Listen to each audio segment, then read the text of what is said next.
Hello, and welcome to the Designing with Love podcast. I am your host, Jackie Pellegrin, where my goal is to bring you information, tips, and tricks as an instructional designer. Hello, instructional designers and educators. Welcome to episode 108 of the Designing with Love podcast. I'm thrilled to have Jessica Smith with me today. Jessica spent 13 years teaching secondary Spanish, earned a master's in education with a focus in curriculum and instruction, and then moved into higher ed curriculum design, where she honed SME collaboration and course development. Today, as an instructional designer at ADP, she creates intentional e-learning across multiple platforms to help associates succeed. Welcome to the show, Jessica. Thanks, Jackie. I'm so glad to be here. Yes, me too. And we used to work together, so we have a little bit of that history. So that's great. So absolutely. just to start, can you tell us a little bit about yourself, other than what I mentioned in the introduction, and share what inspired you to focus on corporate training as an instructional designer? Definitely. Well, personally, I'm always seeking new challenges. If I do the same thing for too long, I just find myself thinking, what's next?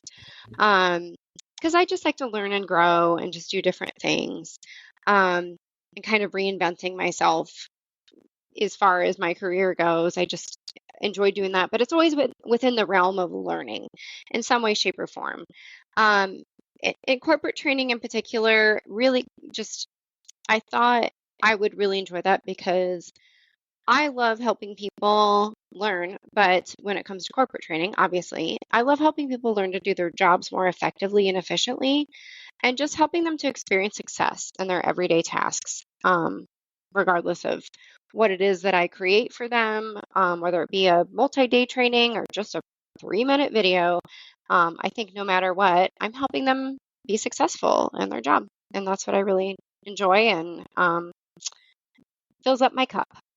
Yes, I love that. That's something I get fulfillment with too. So it's great that you have that desire and that what do they say? Yeah, desire and just a calling, right? To know that that's what you want to do. Yeah, I was trying to find the right word, and calling seems to be a good word. It's a calling.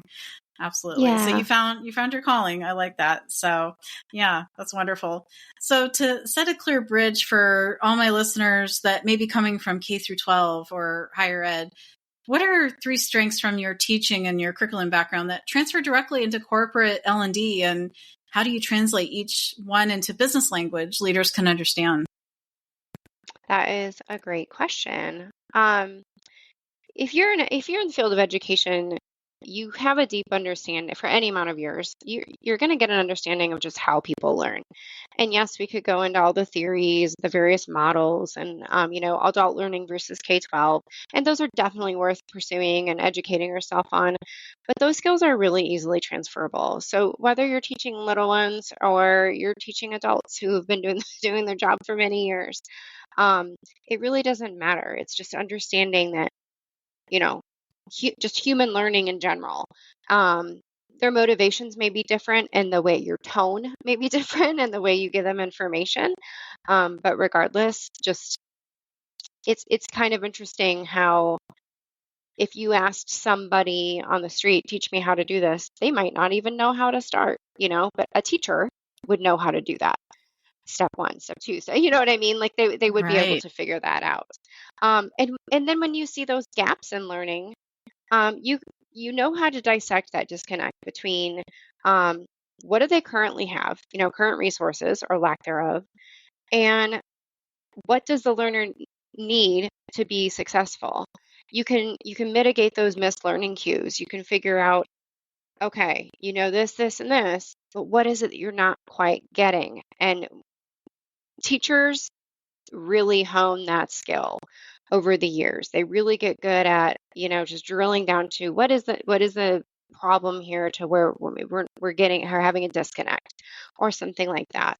So that's a huge part of an instructional designer's role. It's a huge part of a teacher's role. So that really is an easy connection as well. Right. And the third thing I would say is that teachers know how to get creative. Yeah, exactly. Also, teachers know how to get creative. They know how Hmm. to look at how does a learner work? How do they think? What are their processes? Um, and taking that time to give a thoughtful process to align something that aligns with their workflow, aligns with the best method for conveying information to them. What does the learner need, and how do they need it? So those are just really all things that teachers do every day that you have to do in instructional design as well. Those are key skills for sure. Right. That's so true. And do you think it's helpful for those coming from a K through 12 into maybe going straight into corporate? Maybe they don't have that higher ed background to maybe, just take some time to learn some of those theories like adult learning theory and just so they can kind of understand the translation or what's different between how children learn and how adults learn as well. So they can kind of get a little bit of a better grasp of that? Or do you think it's pretty easy to transition into that from K through 12 to a corporate environment? I do think it is an easy transition. I think that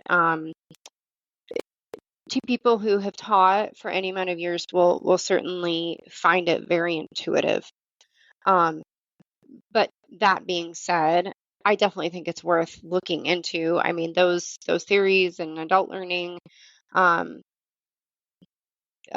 models are definitely something that are worth looking at, worth learning about, because it could change, like I said, like your tone and how you go about putting together these materials that you would have to do as an instructional designer, especially in the corporate environment.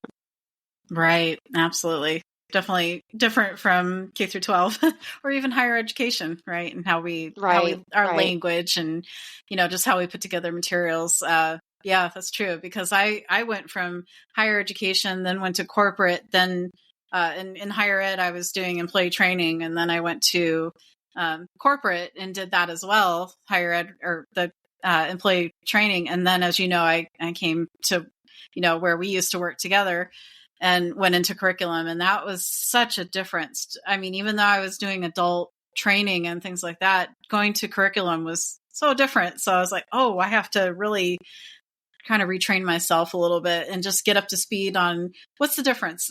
So yeah, it's good Yeah, to take a little bit of that time to do that. So that's great. But it's absolutely. good to know that it's tangible and it's something that they don't have to be scared of, that they can venture into something like corporate training and do it with confidence. I think that's a key thing, right? Absolutely.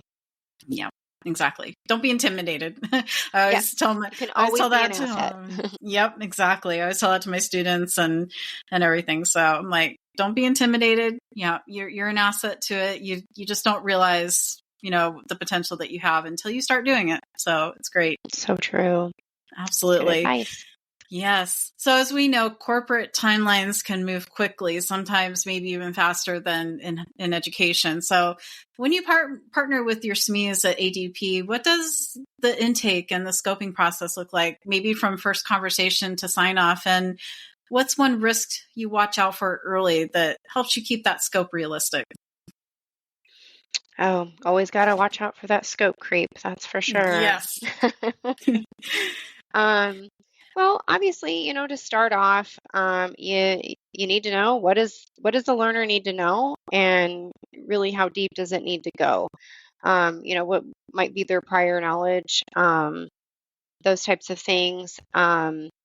Just basically setting those objectives, and it doesn't even have to be objectives that are formal or written somewhere. Sometimes it's just, what do you want them to know? What do you want them to succeed at, or, experience success at, or success with? So that obviously is your starting point. Also, what resources already exist? You got to get the content from somewhere.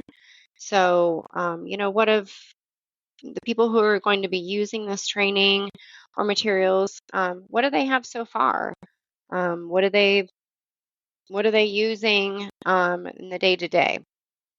Or if it's a training program, what exists?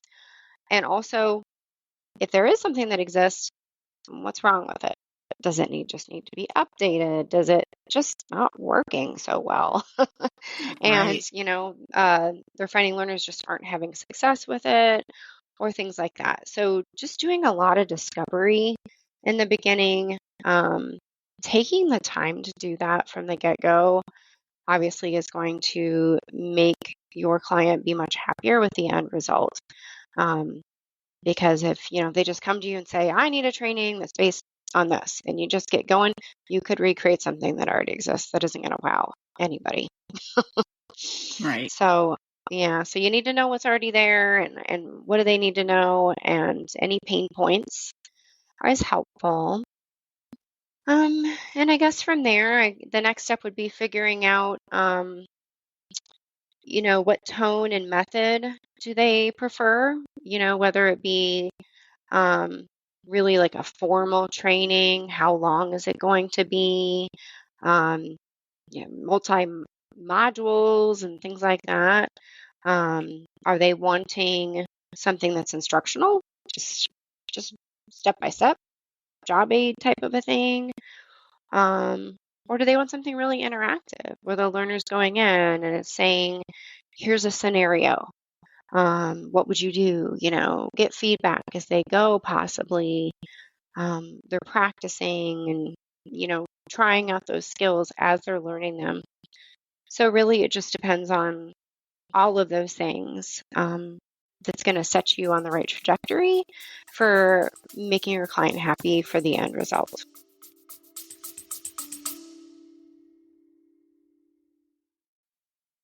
Hello, I have some exciting news to share with all of my listeners. There is a feature called fan mail. What this allows you to do is send me a text message anytime during the episode.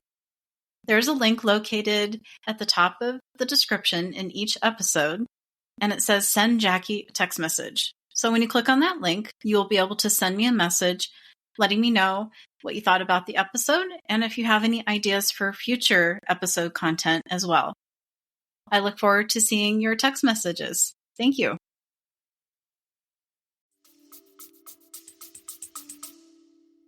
Right. That's so important because the last thing you want to do is reinvent the wheel, right? And waste their time and waste your time, creating something like you said that's already out there. And so that's so important to kind of get that good feel for what's out there and what's needed. So that needs assessment early on is so important, isn't it, Jessica? It really is. Yeah, it It sets the really tone. is. Yeah, it really Yep, does. absolutely. Yeah. And, once you figure all this out, what do they need to know? And, what sort of materials are they looking for? Look, you asked about risks. Yes. Keeping the scope realistic. There's always the question of the timeline. Right. When do they want it to be done? And how long do you think it's going to take to create what they're asking for?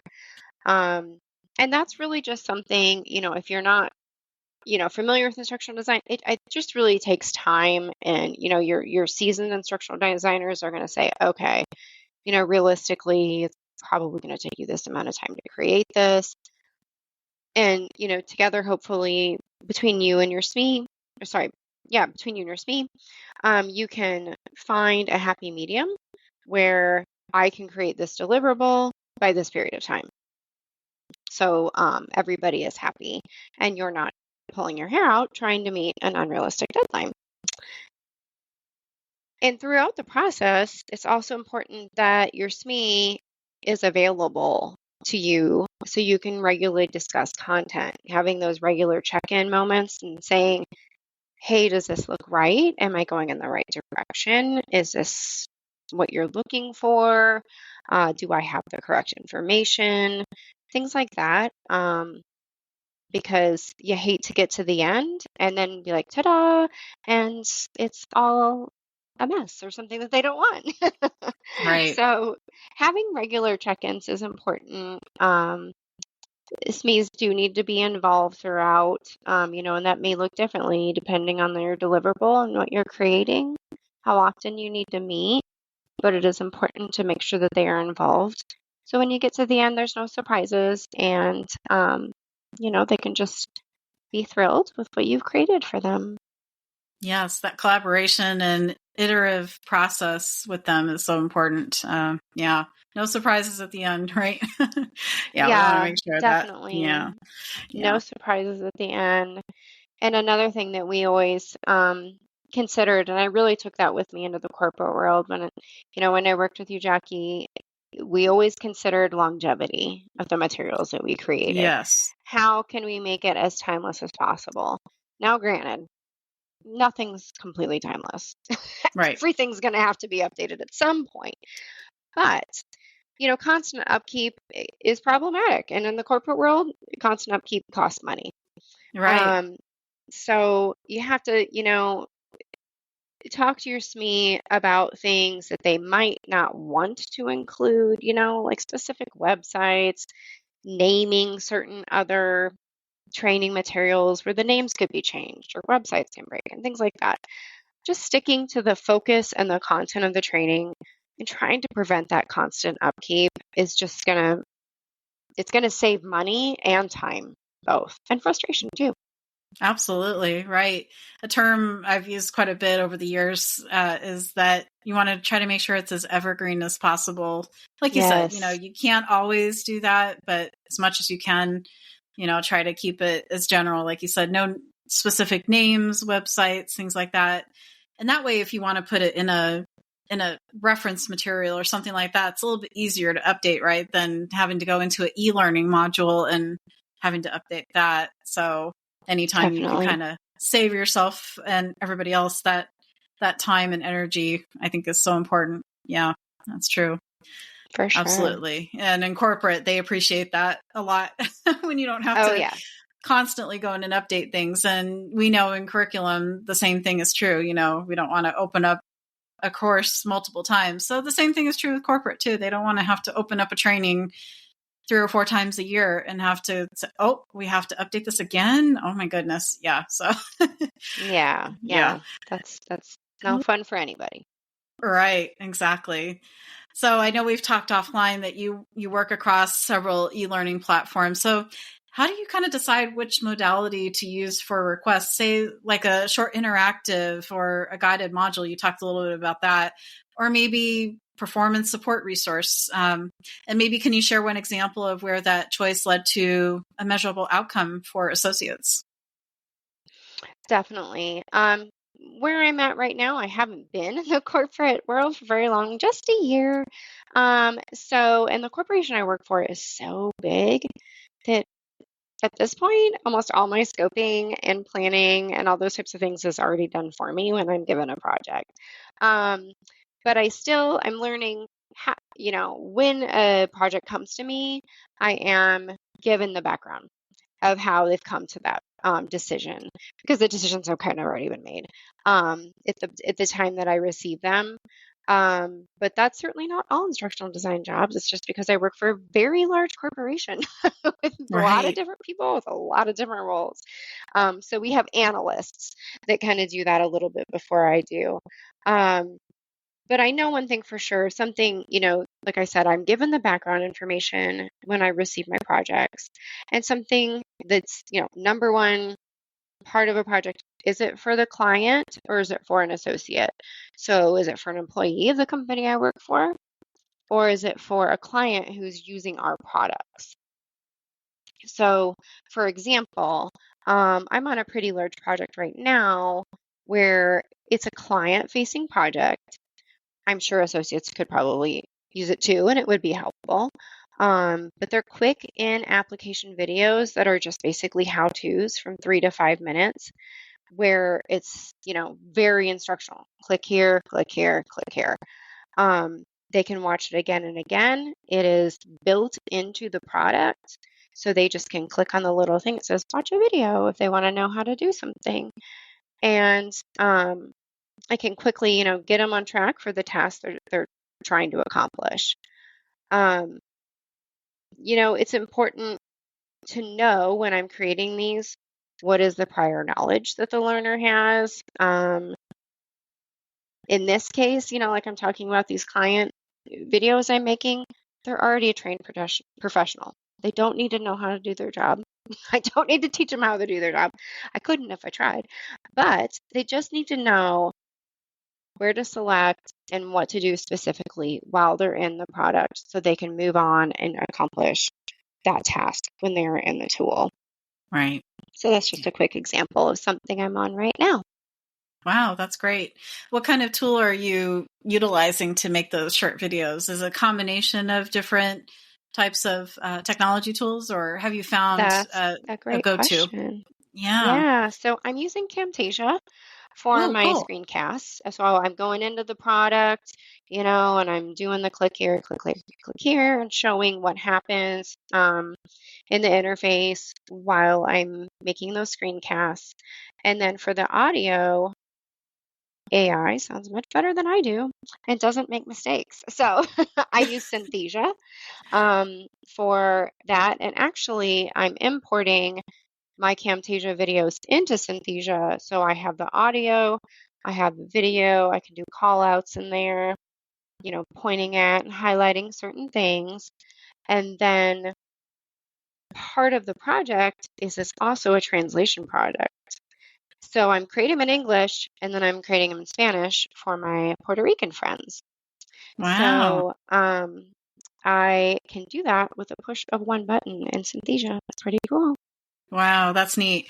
And it's so cool too, because tools like that, like Synthesia, 11 Labs, it's amazing. They sound just like a human voice. So you wouldn't be able to tell the difference between a human voice and the AI voice because they sound so realistic. It's Yeah. so true. And there's so Yeah. many different voices and tones Wow. you can put in and all these different things. And it really does a good job.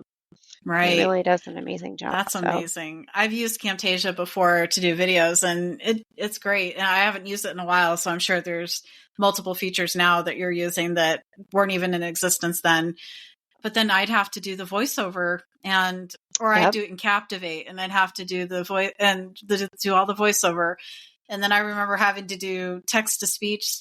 I tried it a couple times early on in the Captivate world and it did not sound good. It sounded so robotic. And I was like, this is not Right. going to work. I have to do it myself. But it's amazing how even just 5-6 years ago, how much it's changed. And with AI and we're not dependent upon it to the point where it does our work for us, but to be able to take out a lot of that work is just so amazing Oh, how definitely. it does that. So I'm glad to hear that you're using Synthesia and it's working really well because some of my students have used it too and they love it.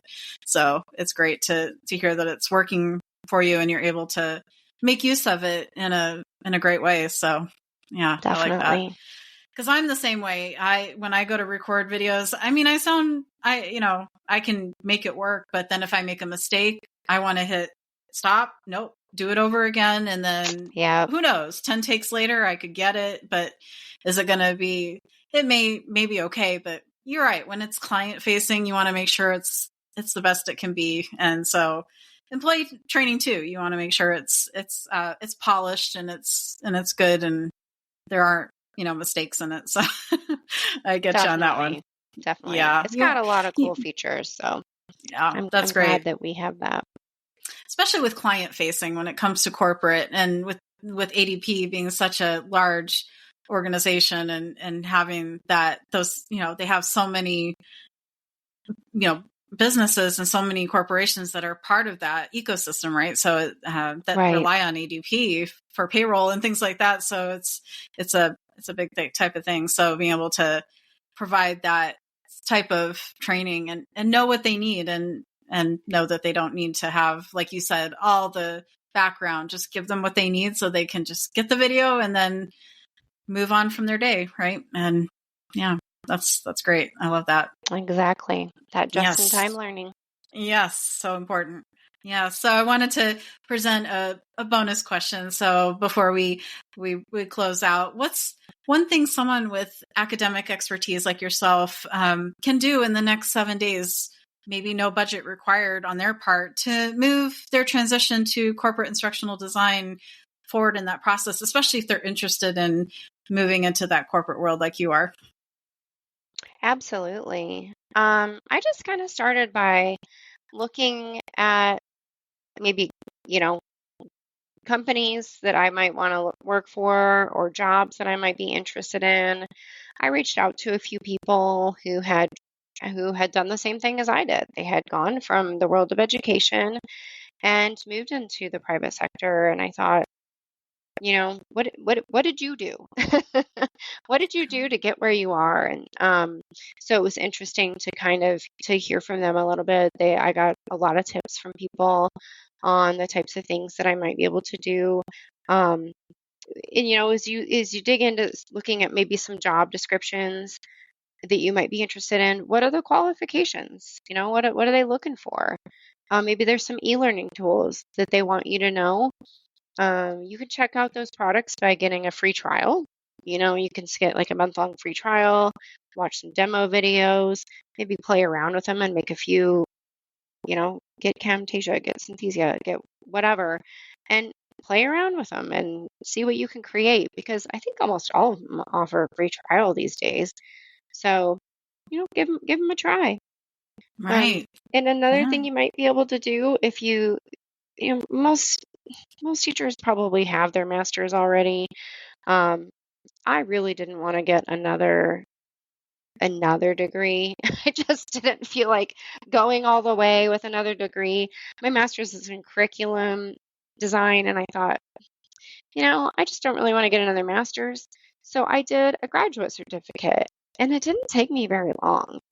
And I know there's a lot of different programs out there where you can get in that practice if you feel like doing on my own is it's a lot. It's a lot I don't even know what to create. I don't even know what to do. So if you feel like you'd like a little bit of formal instruction, there's a lot of graduate certificates out there in instructional design, or different platforms where you can kind of take short courses like Coursera and things like Mhm. that, where you can just kind of dig into some of those skills that are required to become an instructional designer. Because if you have all of that, if you have all that knowledge and that intuition and those skills that we talked about in the beginning of this interview, about, things that you understand how people learn, you know how to see gaps in learning and getting creative and helping people to fill in those gaps of knowledge, that paired with learning some of these tools, really, that's going to set you on a good trajectory to move into the world of learning and development. Yeah, exactly. I love that. I love how you mentioned too, Jessica, about getting into those tools, even with just a 30-day trial. You can do a lot in a 30-day trial. And maybe, someone could do something that's a passion for them, like a passion project. And maybe, like you said, create something, just a short little e-learning or do a video or something like that. And then they're practicing in the tools and getting their feet wet, right? And yeah, I think that could be a great way to do that. Did you find when you moved over, Jessica, from higher ed to corporate, when they interviewed you, did they ask for a portfolio or did they ask for samples or anything like that of work, or did you find that wasn't as important in that process? They didn't ask for a portfolio, but I did have to do a couple of presentations for a couple of different groups. Okay. Um, and I knew that my presentations needed to be interactive. They needed to highlight some of the skills that I had learned, like the skills that I learned in my grad certificate. Um, and then the other presentation that I did, they were looking for something a little bit more technical as far as like a technical training, since I do a lot of that. So they said I could take any mobile app that I wanted and basically do a training on how to use the mobile app. So that's what I did. I took a whole bunch of screencasts on my iPhone and did a technical training, basically going through how you can use. I did the app TripIt because I love to travel and I use TripIt all the time. Yeah. So I just did a bunch of screencasts like showing go here, and you can do this, and you can also do this, and here's how add all of your components for your trip and things like that. So it really wasn't anything that I knew about payroll or anything that they do at ADP. It's just that I understood how to give a technical training is what they were looking for. Right. It So wasn't so much about the content. It was more about exactly. the skill, right? Yeah. The Being able to presentation skill. teach Right. something. Yeah, Right. Can you exactly. break something Right. down into digestible steps and yeah, make it interactive and make it fun and make, the learner want to, well, how do I do that? Right. Those types of Exactly. things. Yeah. And help to solve that need and close that gap a little bit to where they may not know something. And then at the end, they can understand it and actually go and do it if it's a task they need to do. So I love that. That's great. Yeah. I love that.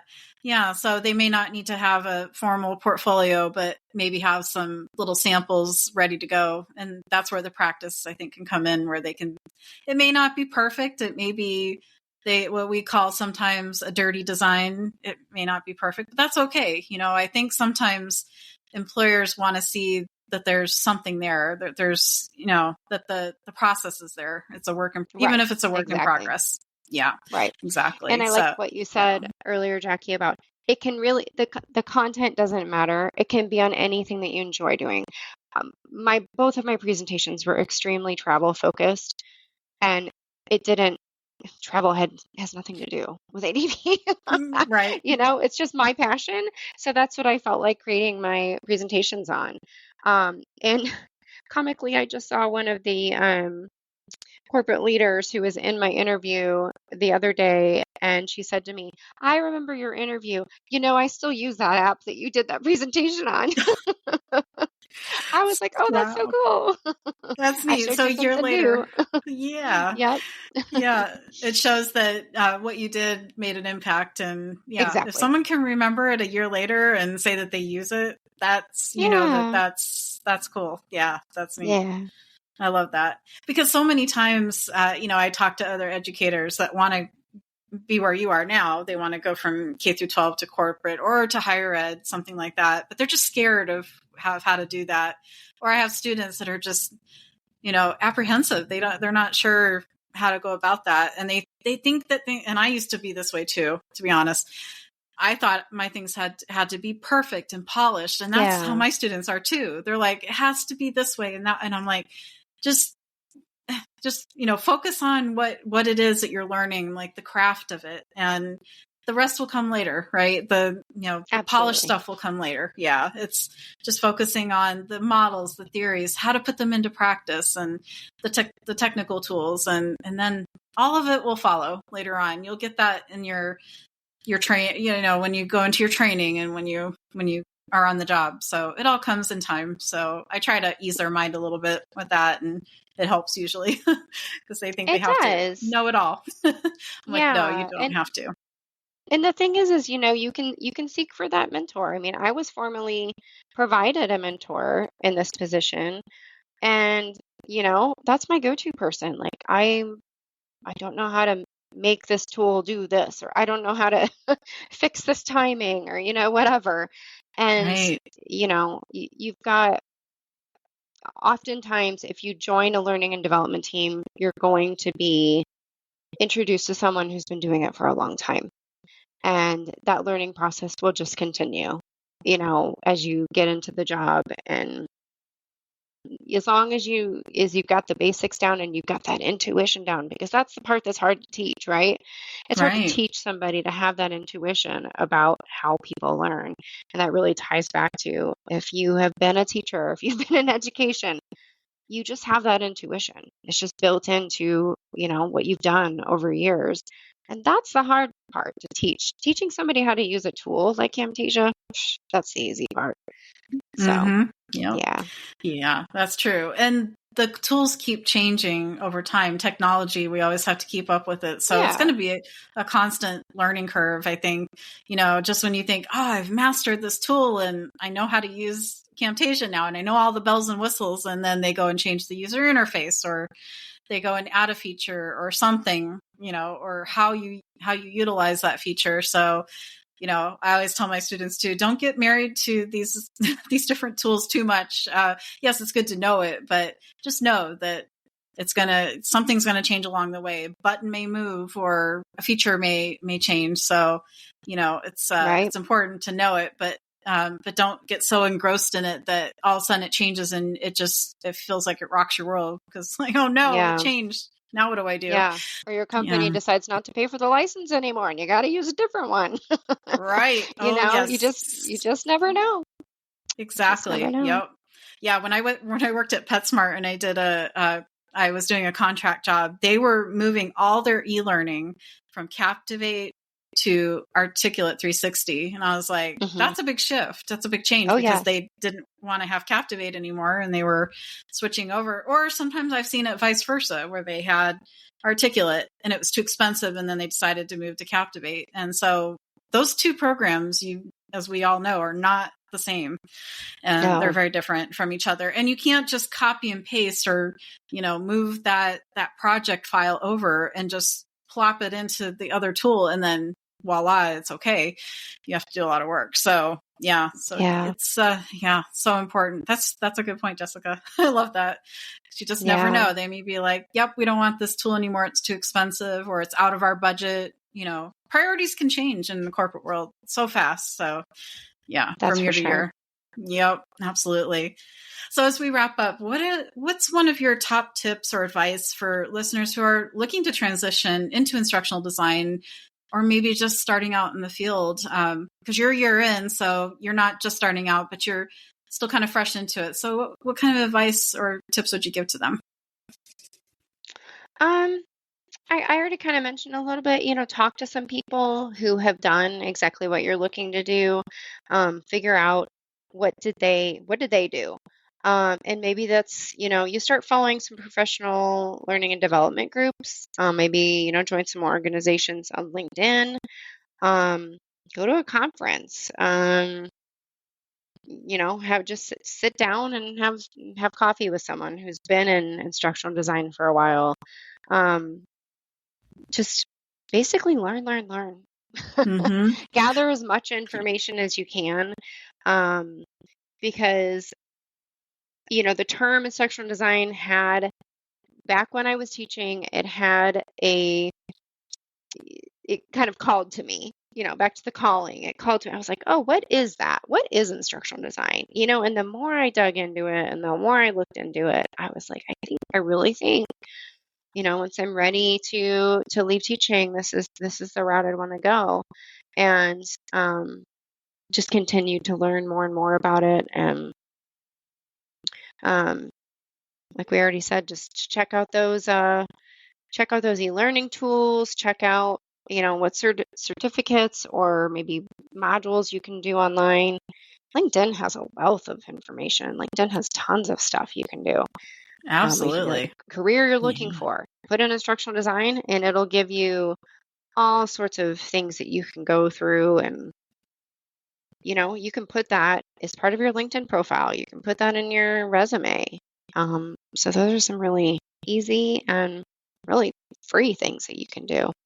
Yeah, absolutely. Yeah, the more budget friendly you can make it, it's really helpful. Yeah, Yep, absolutely. for I sure. love that. Yeah, that's neat. Yeah, I kind of feel the same way as you. I had my calling too, where it was that light bulb moment. And yeah, I was working in admissions at the time at Walden, and then they had the instructional design program. I decided to just do the whole master's. I had already had a master's, but I just fell in love with the courses, and I was just like, oh, I just have to do.